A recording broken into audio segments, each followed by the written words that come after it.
அமைச்சர் அல்பான்ஸ் அவர்களே, சட்டமன்ற உறுப்பினர் ரூபி மனோகரன் அவர்களே,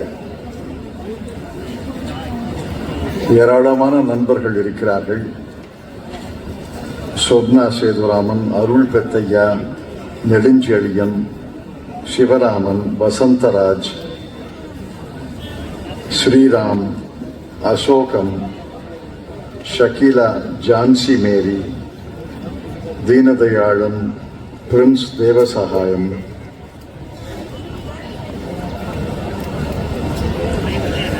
தாம்பரம் நாராயணன்,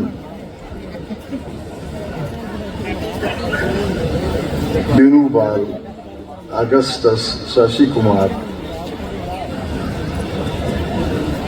தமிழ்நாடு மகளிர் பிரிவினுடைய தலைவர் திருமதி ஹசீனா அவர்களே, மற்றும் இங்கே செங்கல்பட்டு வடக்கு மாவட்ட காங்கிரஸ் கமிட்டியின் பொருளாளர் சேலையூர் சிவா அவர்களே, நண்பர்களே, பெரியோர்களே, தாய்மார்களே, இந்த கூட்டத்துக்கு வரும்போது ஏராளமான இளைஞர்களை பார்த்தேன். மிகுந்த மகிழ்ச்சி. இளைஞர்கள் பரபரப்பாக, ஆரவாரமாக ஓடி ஆடி செயல்படுவதை பார்க்கும் பொழுது மிகுந்த மகிழ்ச்சியாக இருக்கிறது.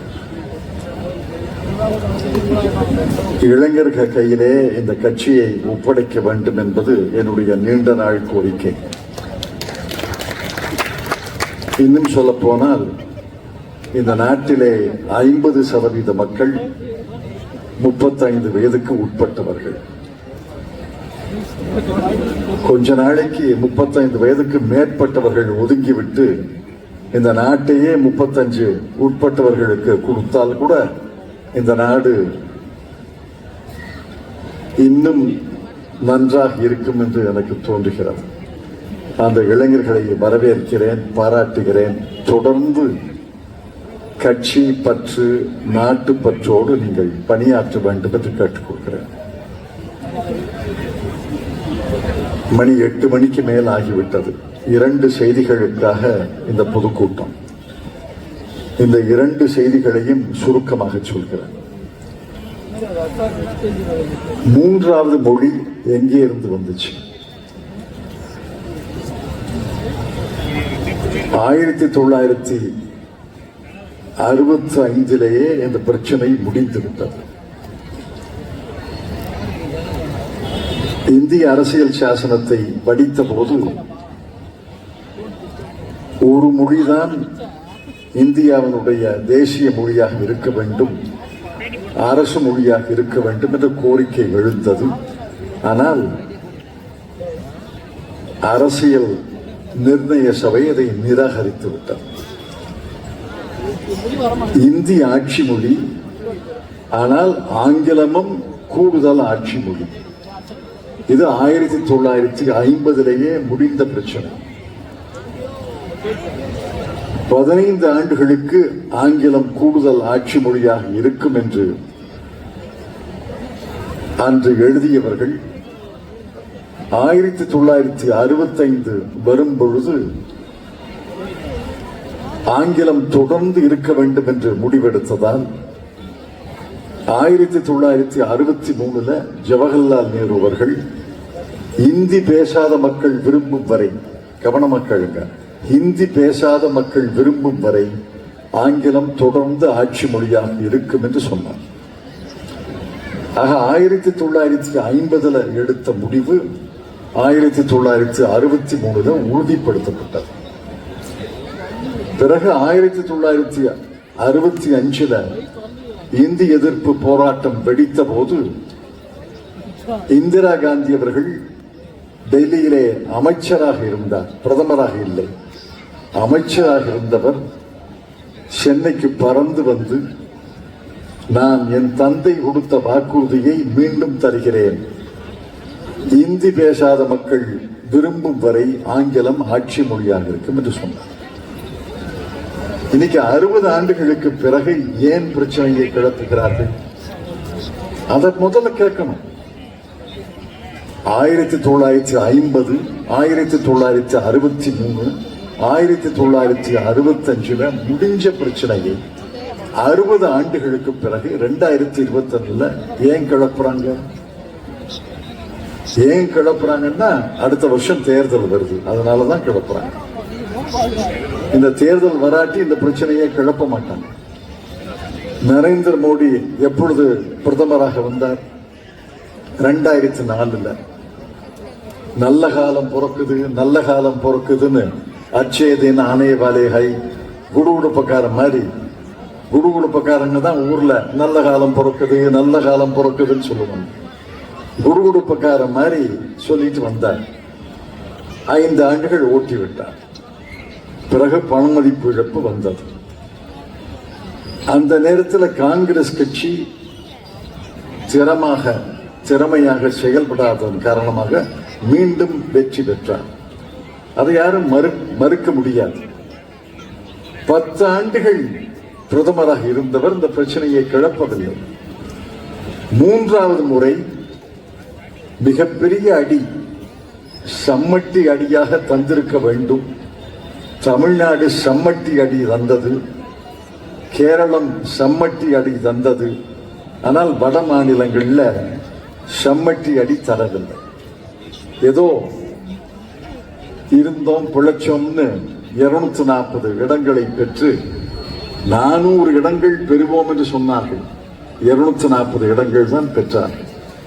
240 இடங்களை பெற்று 2 சிறிய கட்சிகளோடு துணை வைத்துக் கொண்டு ஆட்சி அமைத்து விட்டார். மறுக்கல. இந்த வருஷம் ஏன் கிளப்புறாங்க? ஒரு காரணம், தமிழ்நாட்டில் அடுத்த ஆண்டு தேர்தல் வருகிறது. 2வது காரணம், இந்தி பேசும் மாநிலங்களில் இந்தி உணர்வை, இந்தி வெறியை மீண்டும் மூட்ட வேண்டும் என்பதற்காக. இல்லைன்னா பிரச்சனையே கிடையாது. நம்ம பார்த்து 3 மொழிகளை கற்க வேண்டும் என்கிறார். நான் கேட்கிறேன், இங்க கேந்திரிய வித்யாலயா இருக்குன்னு சொன்னாங்க. தமிழ்நாட்டில் 52 கேந்திரிய வித்யாலயங்கள் இருக்கின்றன. 52. என்னுடைய சிவகங்கை மாவட்டத்தில் 2 இருக்கு, தாம்பரத்தில் 1 இருக்கு. அந்த மாதிரி தமிழ்நாடு முழுவதும் 52 கேந்திரிய வித்யாலயா பள்ளிக்கூடங்கள் இருக்கின்றன. இதை யார் நடத்துகிறார்கள்? மத்திய அரசு. எந்த அமைச்சர்? மத்திய அரசினுடைய கல்வி அமைச்சர். எந்த தலைவர்? மத்திய அரசுடைய பிரதம மந்திரி. இப்ப வாங்க கேந்திரிய வித்யாலயாவுக்கு போவோம். அங்க 52 கேந்திரிய வித்யாலயாக்கள்லையும் ஆங்கிலம் தான் பயிற்சி மொழி. அடுத்த மொழி, 2வது மொழி ஹிந்தி அல்லது சமஸ்கிருதம். 3வது மொழியே கிடையாது. தமிழ் ஆசிரியர்களே கிடையாது. தமிழ்நாட்டில் 52 கேந்திரிய வித்யாலயாக்கள்ல ஒரு தமிழ் ஆசிரியர் கூட கிடையாது. தமிழ்நாட்டில் இருக்கிறாங்க, அவங்களை யாரும் இழுத்து மூட சொல்லலையே. மத்திய அரசு நடத்தும் பள்ளிக்கூடங்களில் 52 பள்ளிக்கூடங்களில் 2 மொழிதான். ஏன் நீங்கள் நடத்துகின்ற பள்ளிக்கூடங்களில் 3 மொழி கிடையாது? 2 மொழிதான். இதை விட மோசம் வடநாடு. நான் வடநாட்டில் பல மாநிலங்களுக்கு சென்றிருக்கிறேன். பல மாநிலத்திலே நண்பர்கள் இருக்கிறார்கள். பல நாளத்து மக்களை பார்க்கிறேன், அவர்களோடு பேசுகிறேன். கடந்த வாரம் இந்தோர் போயிருந்தேன். இந்தோர்ல ஒரு டாக்ஸி டிரைவர் வண்டி ஓட்டுறார், ஹிந்தி தான் பேசுறார். ஏன்பா இந்தோர்ல வண்டி ஓட்டுறிய, வெளிநாட்டு பயணிகள்லாம் வருவாங்களே, சுற்றுலா பயணிகள்லாம் வருவாங்களே, இந்தி மட்டும் பேசினா எப்படி பிழைக்க முடியும்னு கேட்டேன். சார், அவங்க பேசியே ஒரு 2 வார்த்தை கத்துக்கிட்டேன். ஹோட்டல், ரெஸ்டாரண்ட் அப்படின்னு 4 வார்த்தை தெரியும். ஆங்கிலம் கற்றுக் கொடுக்கலையான்னு கேட்டேன். ஆங்கில வாத்தியர் இருந்தா தானே ஆங்கிலம் கற்றுக் கொடுப்பாங்க. மத்திய பிரதேசத்துல பள்ளிக்கூடங்கள்ல, அரசு பள்ளிக்கூடங்கள்ல ஆங்கில ஆசிரியரே கிடையாது. இந்தி தான் ஆட்சி மொழி, இந்தி தான் பேச்சு மொழி, இந்தி தான் பயிற்சி மொழி, இந்தி தான் பாடமொழி. ஒரு மொழிதான். நான் இதை பல கூட்டங்களிலே பேசியிருக்கிறேன். இதுவரை யாரும் மறுக்கலையே. வடநாட்டு முதலமைச்சர்கள் யாராவது மறுத்திருக்காங்களா? பேச்சு மொழி ஹிந்தி, ஆட்சி மொழி ஹிந்தி, பயிற்சி மொழி ஹிந்தி, பாடமொழி ஹிந்தி, இரண்டாவது மொழியே கிடையாது. அரசு பள்ளிக்கூடங்களிலே ஆங்கில ஆசிரியர்கள் இங்கே ஒண்ணு அங்க ஒண்ணு இருப்பாங்க.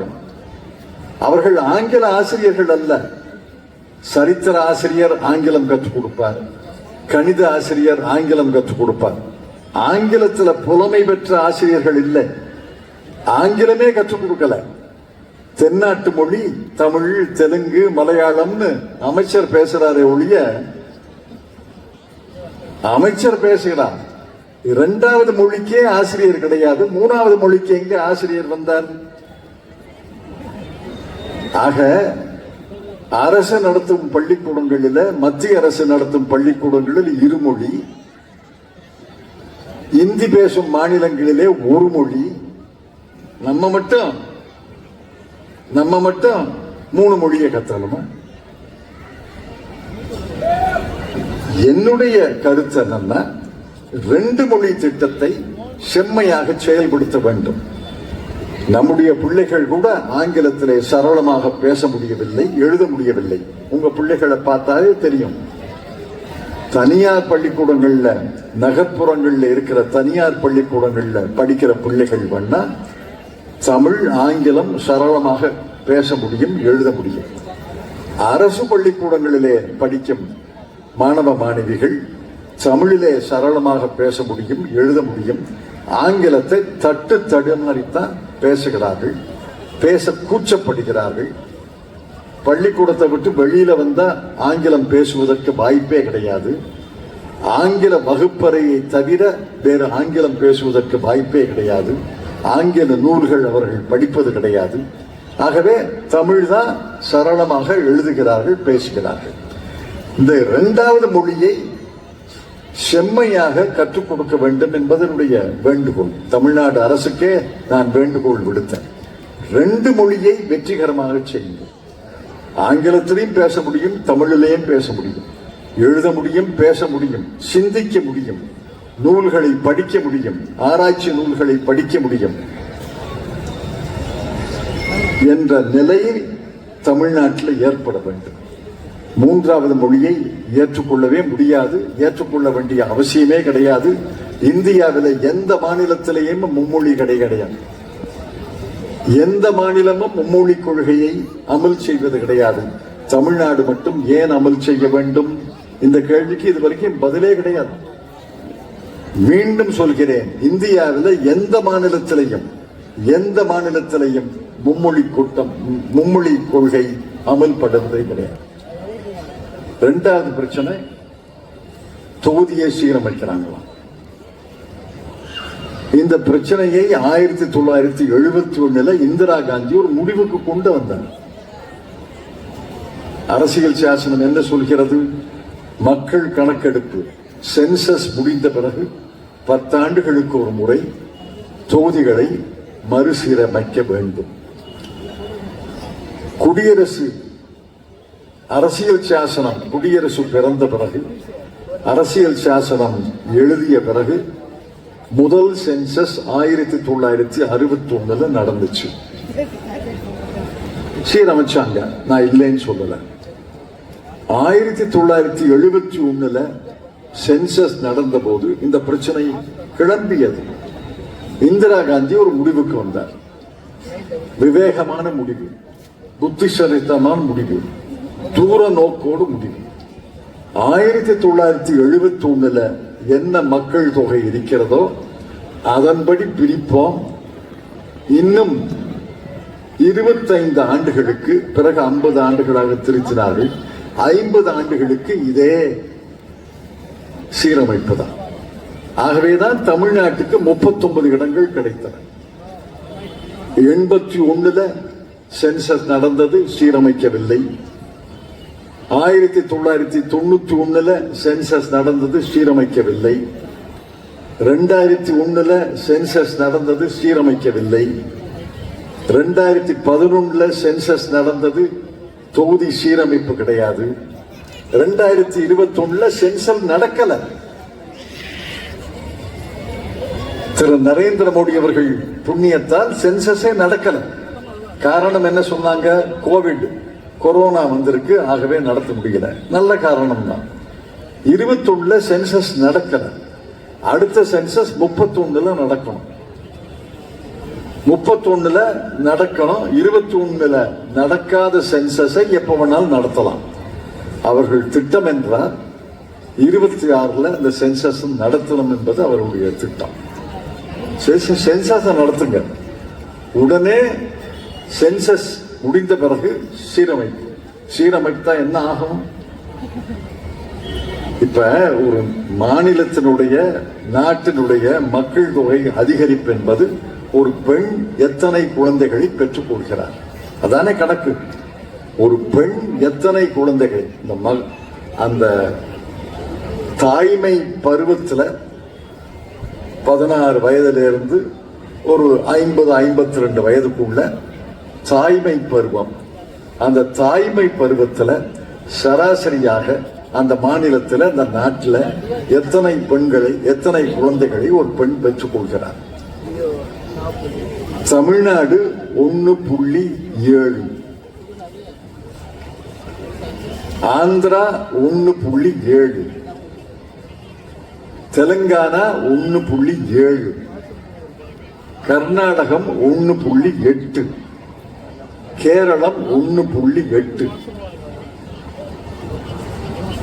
பீகார் 3.5, உத்தரப்பிரதேசம் 2.1. ஆகவே அவர்கள் மக்கள் தொகை வளர்ந்திருக்கிறது. நம்முடைய மக்கள் தொகை ஸ்திரத்தன்மையை அடைந்திருக்கிறது. இன்று தொகுதி சீரமைப்பு செய்தால் 39 இடங்கள் என்பது 8 குறைந்து 31 ஆகும். 31 தமிழ்நாடு 8 இடங்களை இழக்கும், கர்நாடகம் 8 இடங்களை இழக்கும், ஆந்திராவும் தெலுங்கானாவும் சேர்ந்து 8 இடங்களை இழப்பார்கள், கேரளா 2 இடங்களை இழக்கும். ஆக மொத்தம் 26 இடங்களை தென்னாடு இழக்கும். 129 என்பது 103 ஆயிடும். 129 103 ஆயிடும். உத்தரப்பிரதேசம் 80 103 ஆயிடும். இதை எப்படி ஏற்றுக்கொள்ள முடியும்?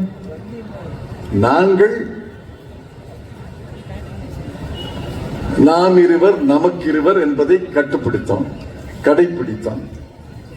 குடும்ப கட்டுப்பாடு திட்டத்தை செம்மையாக நிறைவேற்றினோம். பிள்ளைகள் பெறுவதை குறைத்துக் கொள்ள வேண்டும் என்று அரசு திட்டத்தை ஏற்றுக்கொண்டு செயல்படுத்தினோம். தென்னாடு ஏறத்தாழ மக்கள் தொகை ஸ்திரத்தன்மை வந்திருக்கிறது. ஆங்கிலத்தில் ஸ்டேபிள் பாப்புலேஷன் என்று சொல்வார்கள். ஸ்திரத்தன்மை வந்திருக்கிறது. வடநாட்டில் குழந்தைகள் கூட பிறப்பதால் அதை நான் குறை சொல்லவில்லை.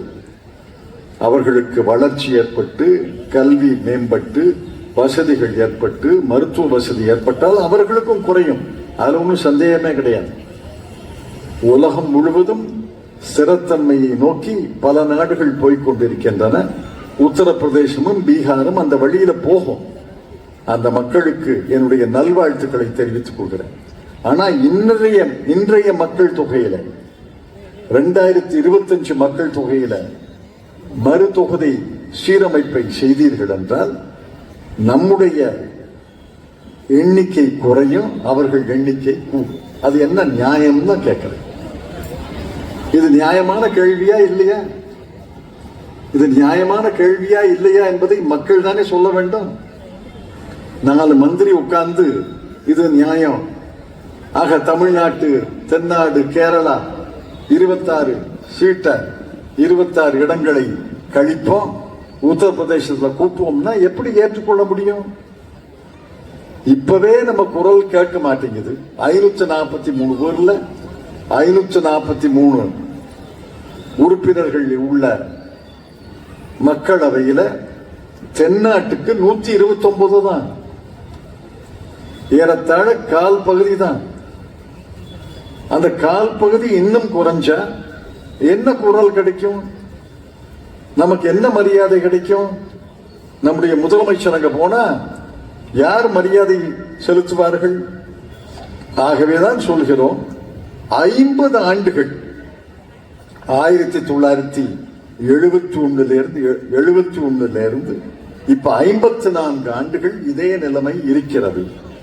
அந்த 54 ஆண்டுகள்ல ஒன்னும் பிரளயம் ஏற்படலையே, 54 ஆண்டுகள்ல பூகம்பம் ஏற்படலையே, புரட்சியா ஏற்பட்டுச்சு. உத்தரப்பிரதேச மக்கள் எங்களுக்கு கூட பிரதிநிதித்துவம் வேணும்னா தெருவுக்கு வந்தாங்க இல்லையே, அமைதியைத்தான் இருக்காங்க. அவங்களுக்கு விரும்பிய கட்சியை தேர்ந்தெடுக்கிறாங்க, நமக்கு விரும்பிய கட்சியை நாம் தேர்ந்தெடுக்கிறோம். நாடாளுமன்றத்துக்கு அவர்கள் வாக்களிக்கிறார்கள், நாமும் வாக்களிக்கிறோம். அவர்கள் வெற்றி பெறுகிறார்கள், ஆட்சி அமைக்கிறார்கள். நமக்கு ஒன்றும் ஆட்சேபனை கிடையாது. ஆனால் இந்த மக்கள் தொகை, இன்றைய மக்கள் தொகை படி மறு தொகுதி சீரமைப்பு செய்தால் பாரதிய ஜனதா கட்சி என்ன கணக்குன்னா 7 மாநிலங்களிலே வெற்றி பெற்றால் மத்தியில் ஆட்சி அமைக்கும். 7 மாநிலங்களிலே வெற்றி பெற்றால் மத்தியில் ஆட்சி. தமிழ்நாட்டுக்கு நரேந்திர மோடி வரவே வேண்டாம், விந்திய மலைக்கு தெற்க வரவே வேண்டாம். நீங்க 103 பேரு எப்படியாவது ஓட்டு போடுங்க, நாங்க வேட்பாளரே போடல, கட்சி கொடியே கட்டல, பிரச்சாரமே செய்கிற 7 மாநிலத்திலே வெற்றி பெற்றால் அவர்தான் பிரதமர். இதை ஏற்றுக்கொள்ள முடியுமா?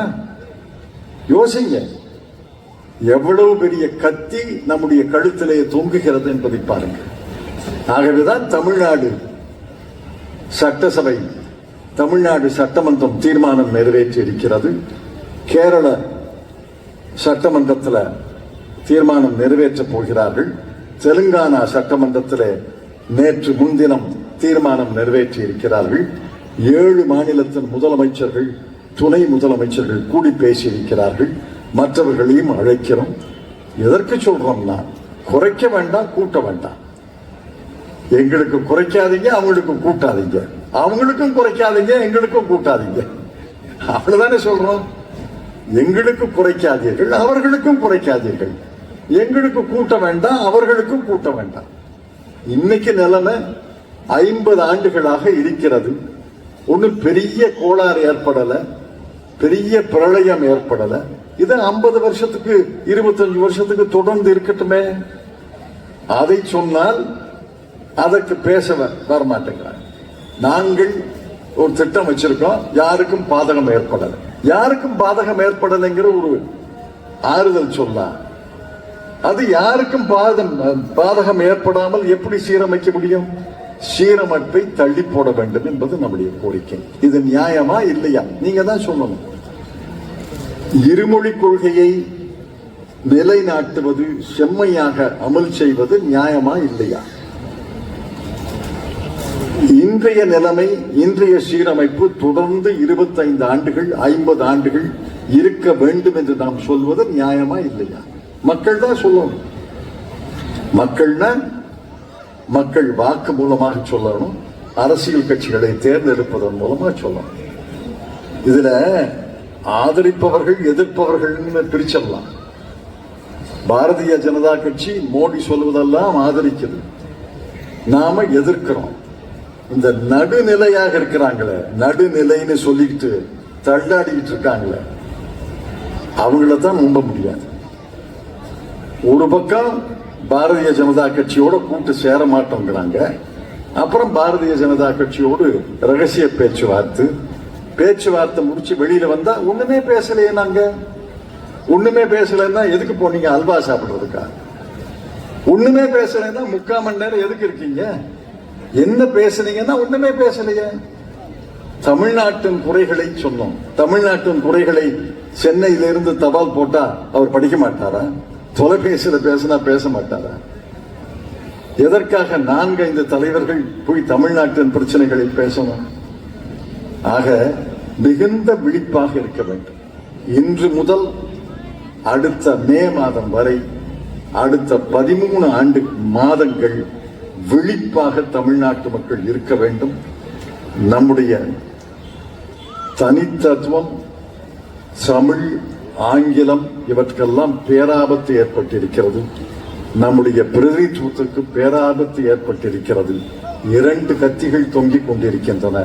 மிகுந்த விழிப்போடு மிகுந்த எச்சரிக்கையோடு இருந்து காங்கிரஸ் கட்சி இதற்காக குரல் கொடுக்கிறது. மற்ற கட்சிகளும் குரல் கொடுக்கிறாங்க, நான் இல்லைன்னு சொல்லல. திராவிட முன்னேற்ற கழகம் உரத்த குரல் கொடுக்கிறது, அவர்களை பாராட்டுகிறேன். முதலமைச்சர் உரத்த குரல் கொடுக்கிறார், அவரை பாராட்டுகிறேன். அதை போல காங்கிரஸ் கட்சி உரத்த குரலிலே சொல்கிறது, இருமொழி திட்டம் போதும். யாராவது படிக்கணும்னா ஹிந்தி படிக்கட்டும், வேண்டாங்களே. தட்சிண பாரத் ஹிந்தி பிரச்சார சபான்னு ஒன்று இருக்கு. ஆண்டுக்கு அதுக்கு தலைமையகமே சென்னை தான். சென்னையில தான் அதுக்கு தலைமை அலுவலகம். லட்சக்கணக்கான மாணவர்கள் தனியாக படிக்கிறாங்க, படிக்கட்டும், யார் வேண்டாங்களே. ஆனால் அரசனுடைய கொள்கை இருமொழி கொள்கை. அரசனுடைய கொள்கை, தமிழக மக்களுடைய கொள்கை சீரமைப்பை செய்யக்கூடாது.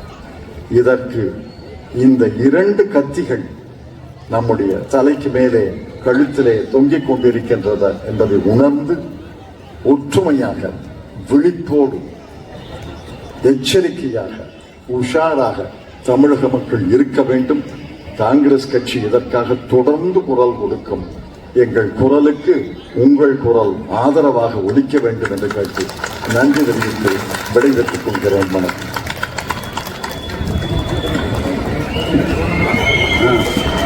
இப்பொழுது இடத்தில் எழுந்து நான் உரையாற்ற வேண்டும் என்று கேட்கிறார்.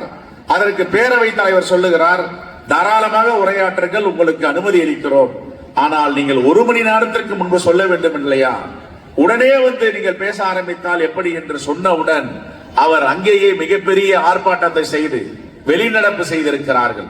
அவரை இன்று நாள் முழுவதும் சஸ்பெண்ட் செய்திருக்கிறார்கள். எதற்காக சொல்லுகிறேன் என்றால், இங்கு எப்படி ஜனநாயகம் இருக்கிறது, நாடாளுமன்றத்தில் எப்படி ஜனநாயகம் இருக்கிறது என்பதை நாம் கூர்ந்து பார்க்க வேண்டும். வட மாநிலங்கள் எல்லாம் வளர்ந்து கொண்டு இருக்கிறது. தென் மாநில நிதியை எல்லாம் அளித்துக் கொண்டு இருக்கிறார்கள். இந்த பாரபட்சமற்ற சீரமைப்பு, தொகுதி மறுசீரமைப்பு எங்களுக்கு வேண்டாம் என்று சொல்லுகிறோம். 25 ஆண்டுகள் தள்ளி போடுங்கள் என்று சொல்லுகிறோம். அது மட்டுமல்ல, இங்கே 100 நாள் வேலை, மகாத்மா காந்தி பெயரில் மகாத்மா காந்தி ஊரக வேலைவாய்ப்பு உறுதி திட்டம். இந்த திட்டத்தில் ஏறக்குறைய 3000 கோடி ரூபாய் கொடுக்காமல் நிலுவையில் இருக்கிறது. நம்முடைய மக்கள் எல்லாம் பணியாற்றி விட்டு கையில் பணம் இல்லாமல், சம்பளம் இல்லாமல் ஏமாந்து இருக்கிறார்கள். எதற்காக இந்த பாரபட்சம்? இந்த பள்ளி கல்வித்துறையில ஏறக்குறைய 2350 கோடி தர இருக்கிறது. கேட்டால் தர மறுதளிக்கிறார்கள். என்ன காரணம் சொல்லுகிறார்கள்? நீங்கள் மும்மொழி கொள்கையிலே நீங்கள் கையெழுத்திடுங்கள், மும்மொழி திட்டத்தை நாங்கள் அமல்படுத்துவோம் என்று சொல்லுகிறார்கள். ஏற்கனவே இருமொழி கொள்கை இருக்கிறது. வட மாநிலங்களில் 1 மொழி கொள்கை தான் நடைமுறையில் இருக்கிறது. நீங்கள் எதையும் திணிக்க வேண்டாம், எங்கள் குழந்தைகளுக்கு எது வேண்டும் என்பதை நாங்கள் தீர்மானிப்போம் என்று சொல்லுகிறோம்.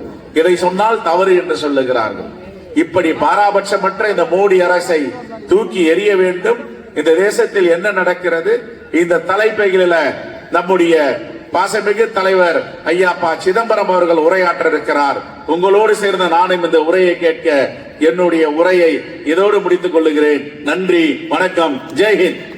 துல்லியமாக தினசரி நடப்பு நிகழ்வுகளையும் கல்வி, விளையாட்டு, அரசியல், வாழ்க்கை முறை, மருத்துவம், தொழில்துறை, சினிமா, பொழுதுபோக்கு போன்ற பல்வேறு நிகழ்ச்சிகளையும் உடனுக்குடன் காண கேப்டன் டிவி மற்றும் கேப்டன் நியூஸ் சமூக வலைத்தள பக்கங்களோடு இணைந்திருங்கள்.